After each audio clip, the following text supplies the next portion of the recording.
Sur cette table, un trésor inestimable.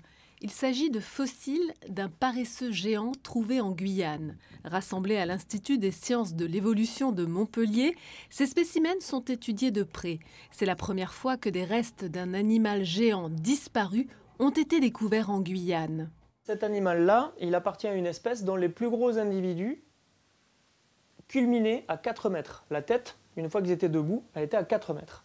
Mais comme c'est un petit individu qui n'était pas encore adulte et qui n'avait pas encore fini sa croissance, on peut estimer qu'il devait faire à peu près 3 mètres.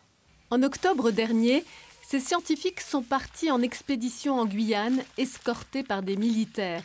Après 1 heure de pirogue depuis Maripasoula, puis 2h30 de marche, ils sont arrivés à Atuka, un site exploité jusqu'alors par des chercheurs d'or illégaux. Des responsables du parc amazonien leur ont remis ces fossiles de paresseux géants. Aujourd'hui à Montpellier, grâce à un scanner, les scientifiques tentent de savoir quand a vécu cet Eremotherium. C'est le nom scientifique de ce paresseux cousin du Megatherium. Il s'agit d'un adolescent en bonne santé devant peser environ 3 tonnes.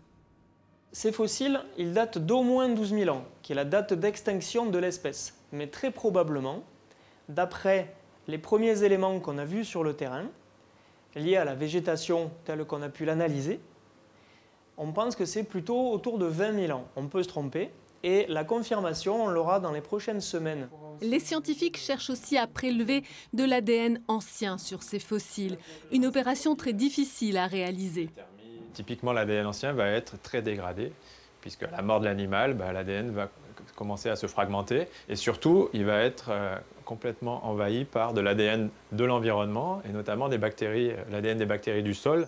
Si les chercheurs parviennent à prélever de l'ADN ancien sur ces fossiles, on en saura beaucoup plus sur cette espèce disparue il y a 12 000 ans en raison d'un changement climatique.